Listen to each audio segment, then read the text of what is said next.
Hello, you woke snowflakes. Today we are going to take a look at Liz Truss's CPAC talk. If I have to watch it, then you have to watch it, because I don't want to suffer through this on my own.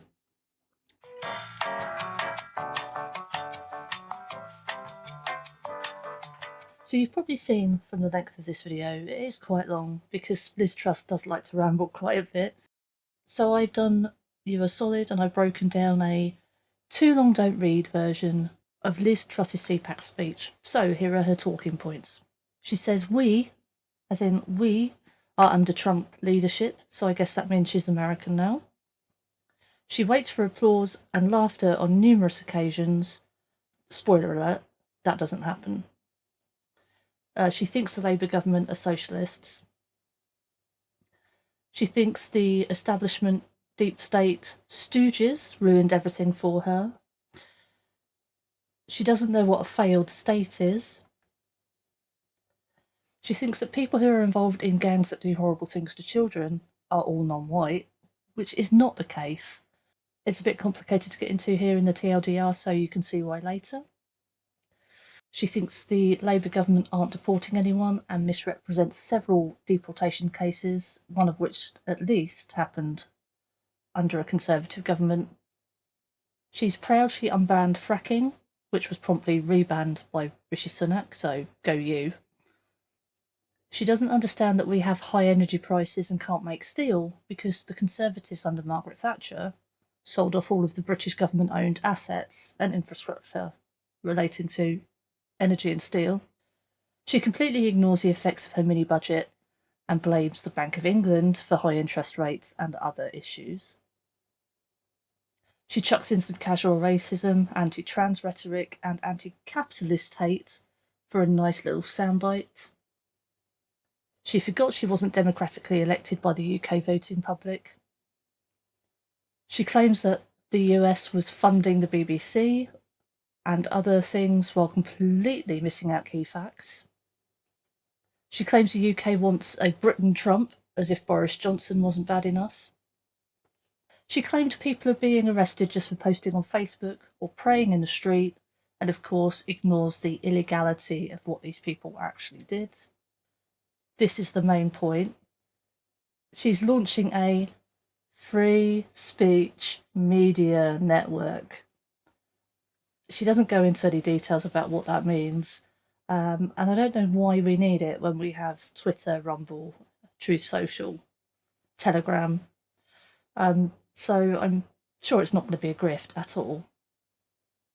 Not in the slightest. That's my opinion! And finally, she gets in a Make America Great Again, Make Britain Great Again, and Make Europe Great Again soundbite just to get applause, which was rather sad. Overall, she didn't come across very well. There was very little audience interaction, and I kind of felt sorry for her, but you reap what you sow. Anyway, that was the TLDR. If you want to watch the full thing, carry on watching.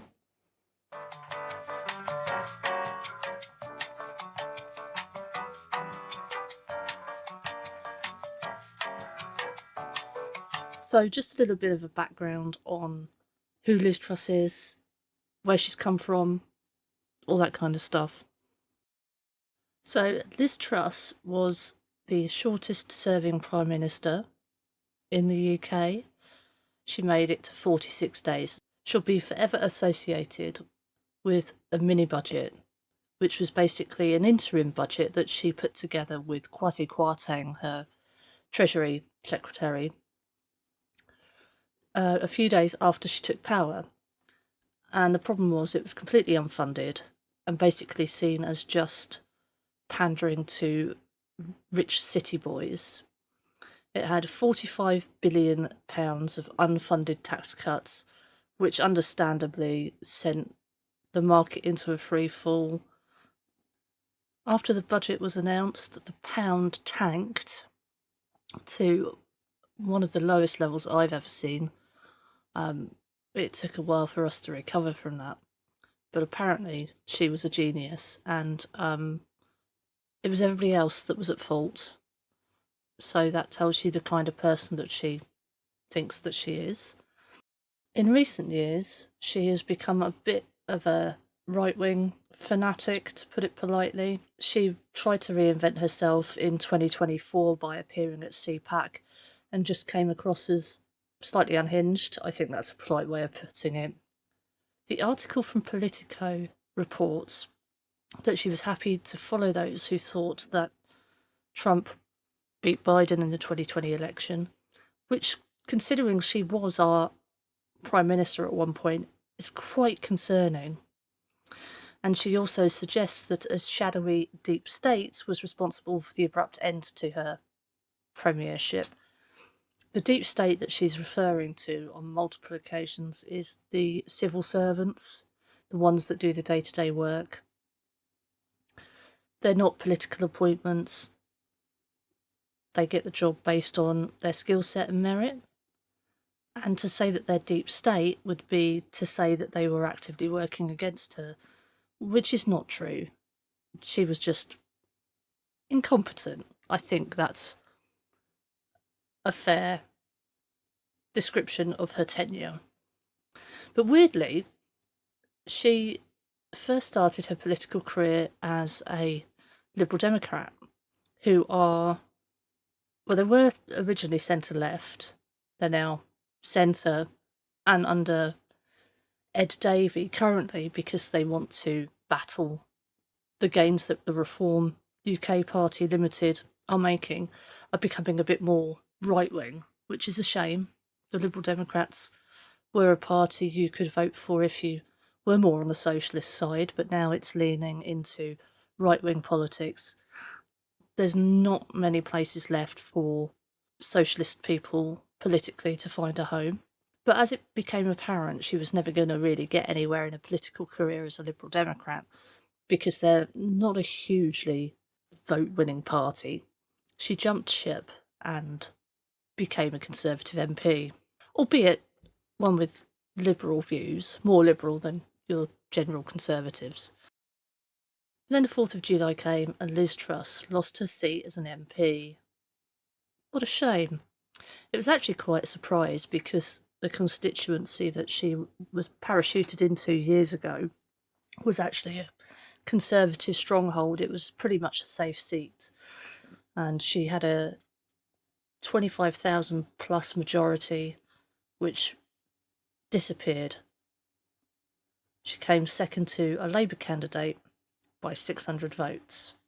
So she's been pretty quiet here in the UK. It doesn't look like she's trying to push her way back into UK politics. I don't think anyone would want to be associated with her currently because of the mini budget debacle, the fact that she refuses to apologise for it. We're still recovering from it 3 years later, almost. So she's a bit limited in what she can do politics-wise. However, that hasn't stopped her being booked for the 2025 CPAC conference. So CPAC is the Conservative Political Action Conference. It's held annually, and it's full of very right-leaning, very Christian national coded speakers, politicians, TV figures, you name it. If you're someone in the realm of right-wing politics, you'll probably be seen at CPAC. So now we've had all the background, let's see what dear Liz had to say to her newfound American friends.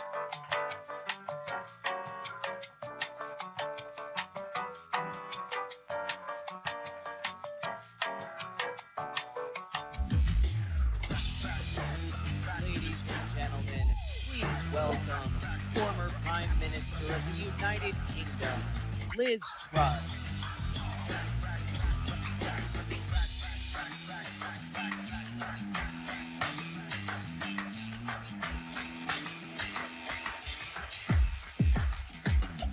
Not many people there to see her, are there? Just an observation.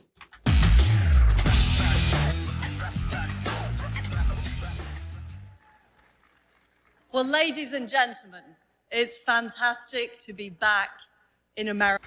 Wait, is there any applause at all? And it's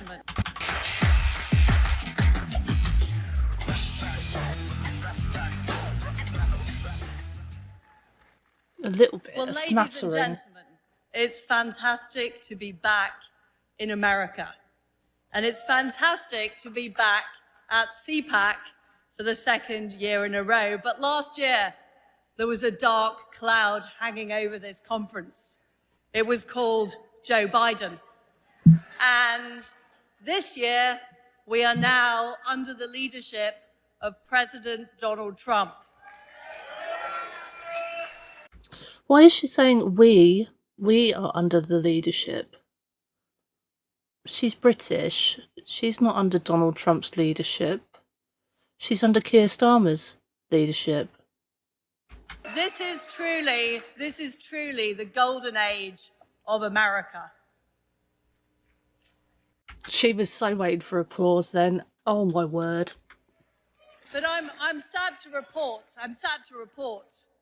that Britain is in the dark age. We have a socialist government. No, we don't. We have a left-leaning government that supports certain socialist policies, such as social housing and the NHS. Commissars ruling over us. Why is she linking them to Russia? Socialism does not equate to communism. Is that what a commissar means? She probably doesn't know what it means. Commissar is literal translation of commissar, which means commissionary. So she's linking them to basically socialists equal communists equal Bolsheviks. We should have had a bingo card. Will we have to mention Marxism at some point? Probably. Anyway, carry on, Liz. Who are leading our country in a terrible direction. But what I want to say today is they are not the only problem. The current establishment stooges in Whitehall and Westminster are only the latest iteration of Britain going wrong for the past few decades. Was part of that you? Are you included in that? Because let's be honest, Britain isn't working. It's working a lot better since you left. Just point that out. The British system is deeply rotten. Britain is becoming a failed state. I don't think that's how failed states work. Okay, thought code. What is a failed state? Definition and examples. A failed state is a government that has become incapable of providing the basic functions and responsibilities of a sovereign nation, such as military defence, law enforcement, justice, education, or economic stability. Britain is not a failed state. The United Kingdom is not a failed state. Try again, Liz, please. We've got people who are being arrested and locked up for posting on X. Death threats, inciting violence and racial hatred. Yes, they've been locked up. And Facebook. We've seen tens of thousands of girls as young as 12 tortured and even killed by Pakistani gangs. That is a blatant lie. The gangs are predominantly white. Research has found that group-based things against children the offenders are most commonly white. A previous piece of research from 2015 found that of 1,231 perpetrators of nasty things against children, 42% were white, 14 were defined as Asian or British Asian, and 17% were black. The problem is that data is only from 19 out of 40 police forces and nearly a decade old. The 2020 Home Office report found this could result in offenders being classed as, quote, Asian, unquote, or being from other backgrounds. This makes it impossible to know whether any particular ethnic group is overly represented as perpetrators of nasty things against children, the report concluded. And she also said there were tens of thousands, right? We've seen tens of thousands. The National got full fact to look into it.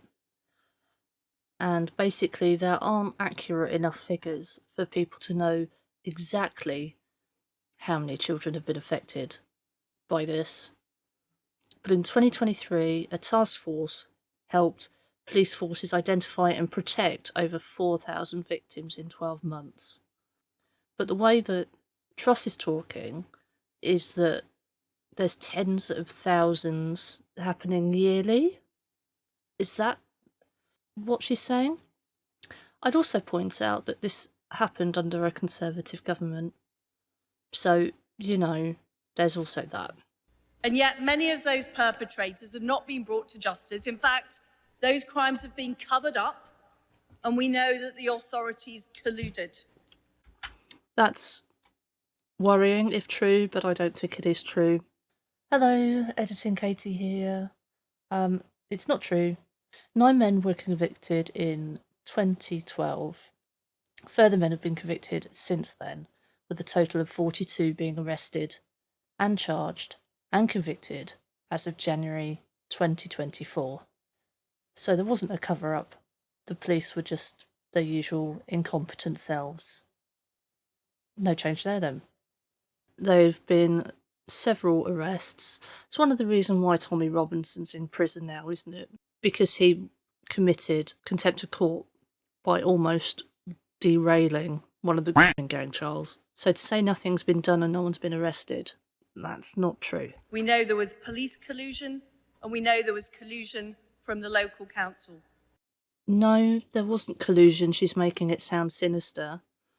What happened was that the police didn't believe a lot of the victims because of their backgrounds, because they were poor working class, their parents were drug addicts or known criminals, and that's exactly why these kids were preyed upon. And the councils did nothing about it because they were having their budget slashed year on year by a Conservative government, and they just didn't have the funds or the resources. So again, not the whole truth, is it, Liz? We have a massive problem with illegal immigration, but yet we can't even deport people who are criminals from our country. The Labour government have been deporting more criminals than the Conservative Party did. And they've also arrested people involved in people smuggling, which the Conservatives never managed to do. And while the numbers of people coming over in small boats are still high, the number of people being sent back is higher than it was under the Conservatives. Because of human rights. One example was an immigrant from the Democratic Republic of Congo who had seduced his own stepdaughter. But he was allowed to stay in Britain on the basis of the right to family life. How disgusting. So she's spinning that as he wasn't deported because of human rights. Once again, this was 2020. Who was in power in 2020? Well, she was for a bit, and then Rishi Sunak was, so they failed to deport him then. And now they've got a second hearing, so he may still be deported. So this could be a non-story, but it plays into her narrative, doesn't it? A criminal from Albania was allowed to stay in Britain because his son didn't like the kind of chicken nuggets they sell abroad, and I'm not joking you there. Where was his son born? And also, you never said he was an illegal immigrant. He was just a man born in Albania, right? A criminal from Albania. Right, she said he was a criminal. She didn't say he was here illegally, and she didn't say whether he committed crimes in this country. Just pointing that out. But it's not just a problem we have with mass migration and illegal immigration. We've also got a problem with our energy in Britain. So in Britain, fracking has been banned. I was the only Prime Minister who allowed fracking. You didn't allow fracking. You said you were going to, and you couldn't get it passed because you were only in office for 46 flipping days. Alright, so fracking was banned in 2009. She lifted the ban. When was it reinstated then? The ban on shale gas fracking in England has been restored by Rishi Sunak in his first PMQs. So he got rid of it straight away, which proves just what a bad idea it was, right? Sadly, I wasn't in office long enough to actually make it happen. We have net zero policies that have decimated our oil and gas industry. The net result is we have the highest energy prices in the developed world. And in Britain, we've just seen the last steel plant close down last year. We cannot produce our own steel anymore. Right, two things there then. The reason why we have the highest energy prices is because the Conservatives continually sold off British Gas, British Electric. They're all owned by foreign companies and foreign countries, and they're allowed to just set whatever prices they want. British Steel was sold off and privatised. It was bought out by an Indian company who proceeded to drive it into the ground and essentially asset strip it. And the Conservative government let them do it. Hello, editing Katie again. Apparently, in Port Talbot, Tata Steel UK plant has got a new lifeline. There's going to be a £1.25 billion investment. According to this article from Live Mint, all of the furnaces were shut last year, but they've received planning permission from the local council to change the furnace type, which means that they might continue steel production. The news that the plans to convert to green steel were approved by the local council on February the 18th, so 2 days before Truss's appearance at the conference. So I guess she just conveniently ignored that fact or couldn't be asked to rewrite her speech. You can make up your own mind about the reasons why she kept it in. But please, carry on. We have an economic orthodoxy, a Bank of England that has printed vast amounts of money. They've created rampant inflation. They've wasted billions of taxpayer pounds. If they weren't the government, it would be called a heist. Yeah, why have they had to do that? To fixing the mess that you created, you stupid woman. Oh, she really was trying to milk that applause then. There's about 3 people feeling sorry for her at the back.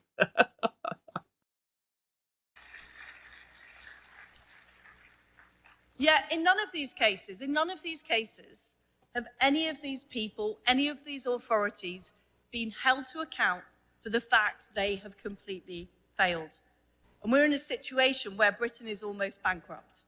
I don't think so. And if we are, isn't it because of this? Is it not this bit here? Oh look, that's 2022. And what happened in... Who was Prime Minister then, Liz? Who did that? Morally, socially, and economically. And I think people in this room might want to know, how on earth has this happened? This is the country that invented parliamentary democracy. It's the country of the Magna Carta. It's the country of the Bill of Rights. We protected freedom of the press back in 1695, almost 100 years before the First Amendment. How on earth can the country of Adam Smith and the Industrial Revolution be deindustrializing?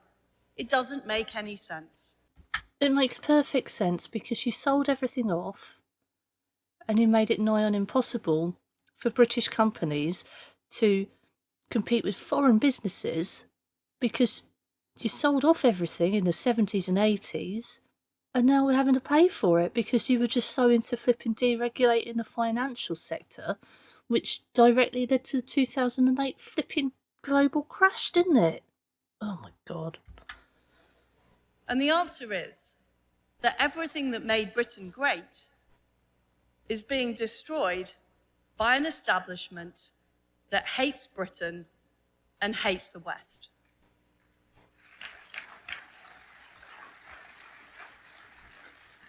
So who is this establishment then? Who is it? Because the Conservatives were in power from 1979 until 1997, and we had Labour in until 2010, and then from 2010 to 2024, it was Conservatives again. So the majority of my lifetime has been under Conservative rule, and now you're telling me that the establishment, quote unquote, wrecked it. But you were the establishment. Make it make sense, Liz. Oh, but you can't, can you? Like in most of Europe, our universities, our institutions, and our corporations have been taken over by anti-West ideology.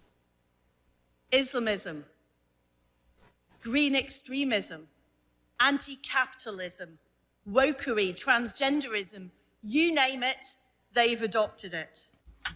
Cite your sources. Cite your sources. And what we've seen is a massive failure of leaders in Europe to push back against this, because this is not something the population wanted. This is not something the people in Britain or Europe voted for. This is something that was imposed from above. And what happened is that democratically elected politicians handed vast amounts of power over to the unelected and the unaccountable. As a reminder, the British public as a whole did not vote for Liz Truss to become Prime Minister. As Miss Truss's victory was announced, it emerged that there were 1,702. That's not how numbers work. So I am confusion. No. As Miss Truss's victory was announced, it emerged that there were 172,437 members of the Conservative Party only, not the general public, this is just Conservative Party members, eligible to vote in the contest. With the UK's population around 67.1 million, that means that less than 0.3% of the country were able to directly select the new leader. Remind me again about unelected shit? Is that democratically elected politicians handed vast amounts of power over to the unelected and the unaccountable. Who was unelected again? Because you weren't elected by anyone, really. 0.3% of the population. I suppose that counts as an election in your book. In Britain, Tony Blair in particular trashed centuries of liberty by creating a tyranny of technocrats. He created an unaccountable Supreme Court, which had never been existed in Britain before. Yeah, and you know what? They're not political appointees, are they? So you can't control them. That's probably what you're annoyed about. They're independent, self-selected from a pool, go through a thorough vetting process. They adhere to the actual law rather than political ideology. Oh, how you must hate that. He created a much deeper and powerful state that is not held to account. Ding, ding, ding. Deep state on a bingo card. He also handed vast powers over to an alphabet soup of international bodies, the World Health Organization, the United Nations, the ECHR, all of whom nobody could vote in and nobody could vote out. And all of those bodies, as you've seen in the United States of America, have been captured by the same anti-West ideology. Again, cite your sources. I've seen no anti-West in the World Health Organization. I've seen no anti-Britain in the European Court of Human Rights. They're just upholding the law. But what I find really incredible, really, really incredible, is it wasn't just China and Iran and Russia that were funding these NGOs, funding these anti-West groups. It was actually the United States of America under President Joe Biden. Oh, she's going to bring up USAID, isn't she? Through USAID. Ding, ding, ding, ding, ding, ding, ding. Now, did you know that American taxpayer dollars was funding the BBC? Did you know that... I think that's not true. USAID provided funds for BBC's international charity, not the news organisation. USAID funded BBC Media Action, an independent charity linked to the BBC, not the BBC itself. Although we are part of the BBC family, we are editorially completely separate from BBC News and are an independently funded charity. This USAID funding was directed towards specific development programmes such as the Youth Rise project, which aims to reduce conflict and violence in host communities affected by the Rohingya crisis in the Cox's Bazar district of Bangladesh. Oh, how terrible. You're helping people affected by Died. How dare they? They were funding the Tony Blair Institute. That's again a charity. Did you know that they were funding Rory Stewart's wife? Don't know about that. It's incredible. We thought you were our friends, but you were actually, American taxpayers were funding this anti-West ideology. How is protecting the Rohingyas anti-West? I don't know about Rory Stewart. She obviously just got a dig in there, probably because he's more popular than she is. But do we think that the Americans will know who Rory Stewart is anyway? So once again, she made it sound like something was happening that wasn't happening, that the money was going directly to Rory Stewart's wife, whereas it was going towards a charity that helps people in Afghanistan. And we know how bad the situation is over there at the moment. But sure, take money away from them. And the problem is, when the people in Britain voted for something different, when they tried to change the government, when they tried to change the system in 2016, in 2019, and in 2024, they found the same people were still in power. The bureaucracy had not changed. And it's no surprise that young people are losing their faith in democracy because they don't believe it can change things. The reason why people are losing faith in democracy isn't because we don't believe that we can't change things. It's because the likes of you just pander to billionaires rather than the people that put you in the position of power that you're in. And amazingly, during all of this, many so-called conservatives went along with the ideology. They were busy hugging Greta Thunberg. They were putting up taxes. I'm not joking about that. They were putting up taxes.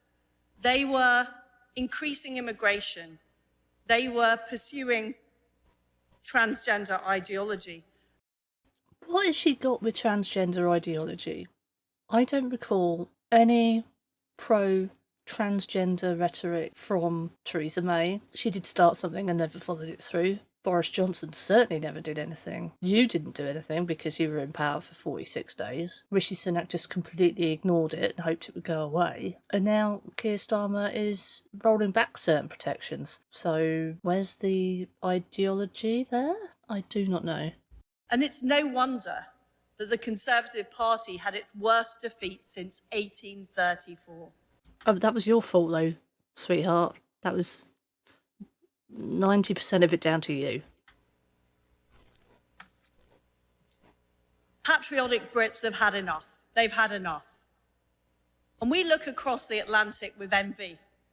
We see President Trump in the Oval Office signing off executive orders, and we want some of that in Britain. No, we don't. It says who? Look here. Trump is disliked by 58% of the population. Does that show that we want him? I don't think so. We want drill, baby, drill. No, we don't. We want men banned from women's bathrooms and women's sports. But that doesn't happen. We want illegal immigrants deported. We want taxes to be cut. We want a Trump revolution in Britain. No, we don't. We hate the man. I mean, even Americans hate him.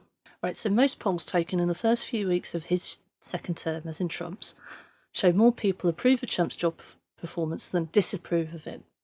However, early calculations published on January the 28th by polling aggregator 538 showed the margin between Trump's approval and disapproval polling averages was the second lowest among any other newly elected president since World War II, outside of his first term.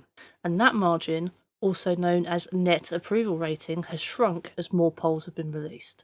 So even the Americans aren't happy with Donald Trump. Don't foist him onto us as well.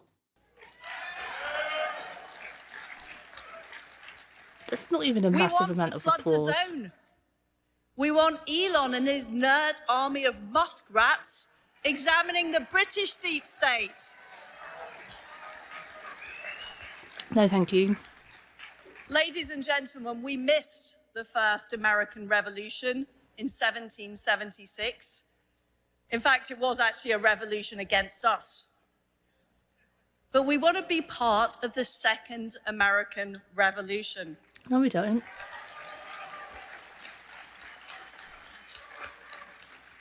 We want to dismantle the British deep state, There which is isn't one. older and more entrenched than the American one. We need a great restoration bill to repeal all of the terrible Blair laws, the Equality Act, the Climate Change Act, the Human Rights Act, the Constitutional Reform Act. We need to eradicate judicial activism in Britain and There isn't restore any. parliamentary sovereignty. We want our government run by the executive, not by the bureaucracy. So she's essentially talking about politicising roles, having political appointees in things like the judiciary, all that kind of stuff. That would completely derail the way that UK politics works. The way it works currently is you have an election on one day, the Prime Minister goes in and takes over the following day. Can you imagine what it would be like if you had to do like confirmation hearings on judges and department heads and all that kind of stuff? No. And Brits love a bit of bureaucracy, and if that worked, we'd be doing it. And there's a reason why we don't do it. Checks and balances. But if this was in place when she was PM, she would have carried on with her mini-budget and got away with it without any independent people fact-checking her, pointing out how bad it was, and essentially tanking the economy. I mean, just, this is what you'll get, right? This is what you'd get. Just bear that in mind. But most of all, what we need is we need to restore free speech.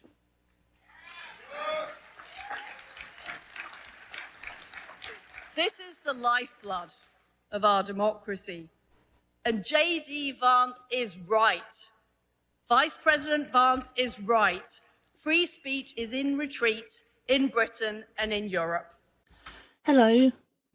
Hi. I'm in Britain, which is in Europe, and I'm speaking freely on the internet right now. Oh my word. Don't tell her. Nobody tell her.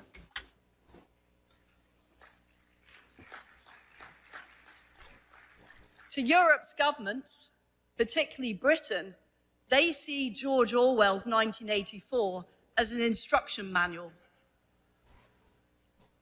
That's Look at the not evidence. true. A British citizen was arrested for praying outside a clinic. He was, but he was within an exclusion zone which is set up as a safe space for people, so they're not bothered. If he had prayed outside the exclusion zone, he would have been fine. But no, he decided to stand where he shouldn't have been standing. A Christian convert fell foul of a public space protection order that aims to limit protests, including prayers and vigils around medical centres. He attested that he had been engaging in silent prayer as a vigil for his unborn son following an abortion procedure 22 years ago. The restrictions apply from 7 a.m. to 7 p.m. on weekdays, so he could have gone at 6 a.m, he could have gone at 8 p.m. Right? Mr. A former army reservist and Christian convert carried out a silent vigil a month after the protection order began. So he was aware of the safe zone. He stayed there after being asked to leave. You're allowed to pray, but there are certain circumstances where, like the public space protection order, it can be punishable. So the guy broke the law. He could have gone at 8 p.m, like I said. He chose to go during the day where people were there, presumably attending the clinic. No sympathy. Sorry, you broke the law. We have German prosecutors saying that if you insult somebody, you could be arrested. We had Alison Pearson, a British journalist, visited at her home by the police because of a tweet that she'd posted a year ago and since deleted. Smiling with the... so she deserves to be asked about that because that's inciting racial hatred. I'm sorry. Okay, carry on this. I want the police to be policing real crimes, not thought crimes. I want the police to be policing you. But not only this, we have a supine legacy media that pay lip service to free speech, but have suppressed stories and distorted stories. Yes, most of those being horrendous right-wing outlets like the the Torygraph, the Daily Hile, and the Express, all pushing right-wing propaganda because they were really pro-you until they weren't really pro-you and they realised everybody was losing money. And I think that's probably why you hate them all, isn't it? The BBC were found to have violated their editorial guidelines 1,500 times. What about GBBs? What's the proper name for it? GB News. How many times have they violated Ofcom regulations, let alone just editorial guidelines? In the 4 months after the appalling atrocities of October the 7th. They were found to have been downplaying Hamas terrorism and promoting the idea that Israel was the aggressor. This is our state broadcaster, funded by the taxpayer. Actually, they also blatantly were pro-Israel in a lot of reporting, so I don't know what you're talking about, really. The mainstream media have failed to report on the scandal, and they failed to hold the deep state to account. And that's not true. The scandal she's referring to was like 10 years ago. It was reported on, I remember it. I remember the outrage that the council had failed to act when it had tips. She's acting like it's a new thing. I'd also like to point out that there was a report done into the failures, and some of those were at governmental level, not just local council level, and that report was done under a Conservative government, and it gave a list of, I think, 20 recommendations, and they didn't implement a single one of them. And she was an MP at the time. I think she might have even been a cabinet minister, so... much of the reason for that is the deep state of the people giving them all their information, all their leaks, all their funding, all of their material. And they're frightened of the media regulator, Ofcom. No, they're not. No, they're not. Fined £100,000. It's not a lot of money. 5 shows found to have broken rules. Still on the air though, aren't they? So why are they afraid? Do they just continue to break the rules and get away with it? What independent media has done for the United States. And we want some of that. That's why we are going to be establishing a new free speech media network in conjunction with our American allies. Oh no. including the great people here at CPAC. It will be uncensorable and uncancelable. That's going to have to be on Rumble then, right? Because otherwise YouTube will censor you. And you're not going to get a broadcast license. It will take on the Britain-bashing corporation, which is what we call the BBC.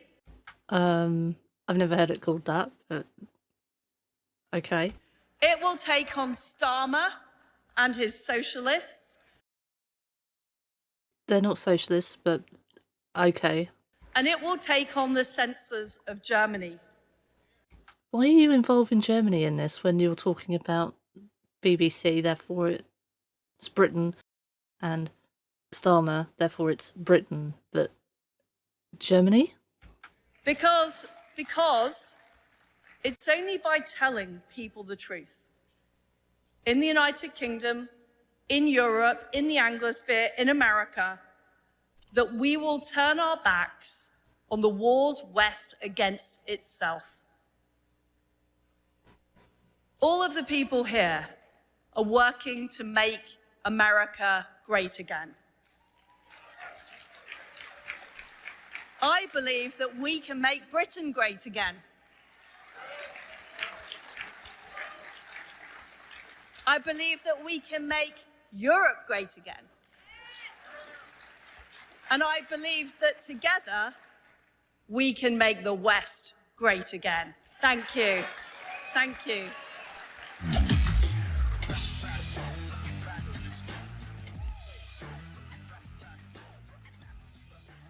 No one's clapping her. There's like 3 people clapping and she's standing there like a lemon.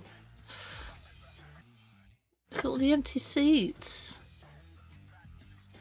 I think it must have emptied out while she was talking. Okay. So what do we think of that then? I think a lot of what she was saying was disingenuous. Some of it was provably false, but most of it was snippets taken out of context. Things that her own political party were responsible for were twisted to make it sound that it was current and happening now under Keir Starmer. The whole, I've got to be careful how to say this, thing about children, again, not the whole truth, taken out of context from the time and the place.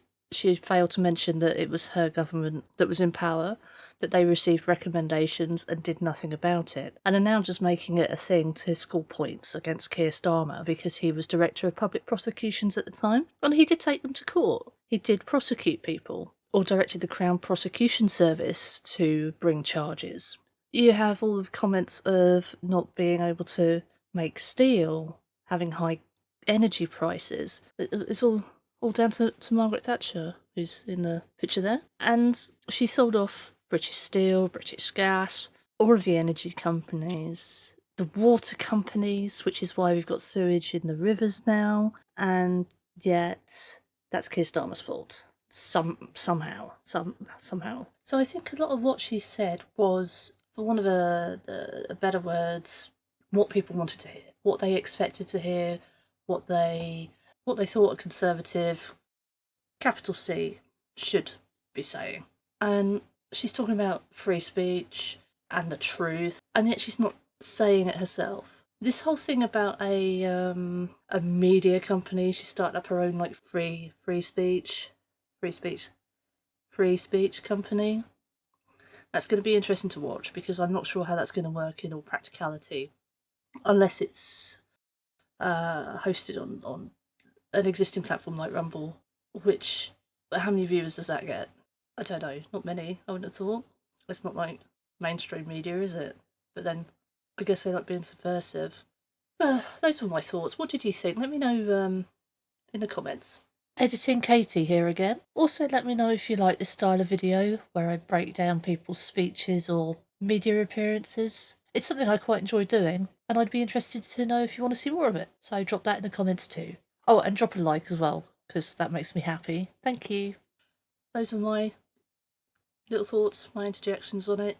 I hope I cleared up some of the talking points for you and proved that she was not necessarily being 100% clear on what was being said. Let me know in the comments below what you think. And until next time, stay woke, and I'll see you soon. I want the police to be policing real crimes, not thought crimes. I want the police to be policing you. Because his son didn't like the kind of chicken nuggets they sell abroad, and I'm not joking you there.